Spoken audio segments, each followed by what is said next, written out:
As a young kid, when I heard punk rock music, and I just thought, that's do it yourself. I can be part of that. That is the same as what I do with my art. It's very simple, DIY, that's my ethos. You don't need a lot of money to do it, and maybe you don't need a lot of skill, just a little bit of creative vision.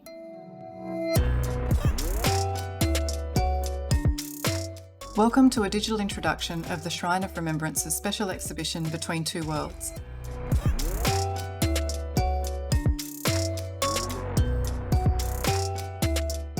Between Two Worlds is a contemporary art exhibition featuring the work of three recent veterans, Sean Burton, Rory Cushnahan and Ben Pullin.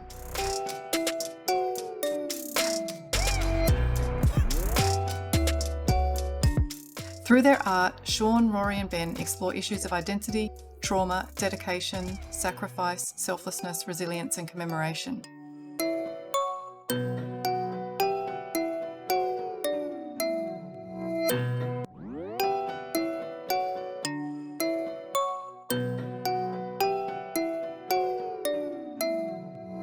I guess I've always admired paintings where people express an idea with light and colour, but actually, you know, when you look up really close, it probably won't make sense to you. And that's the way with a lot of these paintings. If you took a little tiny snapshot of it, you'd be like, I'm not sure exactly what that is. But as a whole, from a distance, it comes together.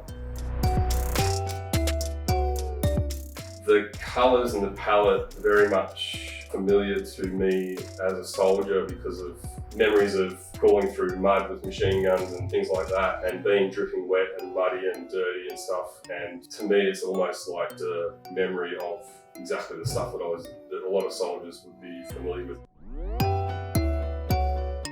They each have a unique visual style, but what is common to all three is that they have found their creative practice to be an important therapeutic device in dealing with experiences and issues relating to service.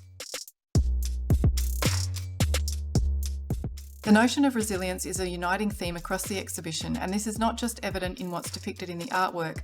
It speaks directly to Sean, Rory and Ben and their individual journeys as soldiers and artists. When you think about nurses serving, the clothing that they wore, the conditions that they had to put up with, and I like the idea that 100 years on, are we the same people? If we gave nurses now iPhones, of course they'd be doing selfies, but you think if those girls back 100 years ago had iPhones, I wonder if they would be doing selfies as well. It's just got me thinking about, are we really the same people? Are we the same people? 100 years ago, would we have gone and done what those ladies went and did in those conditions? And I'm quite interested in the idea of identity. We put Anzacs from 100 years ago on a pedestal and we sort of say that they're this sort of superhuman people, but I think they were probably just like us. It doesn't have to be a perfectly structured face, it doesn't have to be a perfect portrait. You can be following something that's just do whatever, you know, it can be random as, and people can like it because it's a certain style. Back in 2015, 2016, my mental health was starting to deteriorate and I really needed to focus on positives of my service. And I found this picture of Pete and I thought, you know what, I remember that day, and that to me was more about the people that I served with and about spirit rather than the organisation. And a lot of my paintings you will see here, I focus on people and the people's story.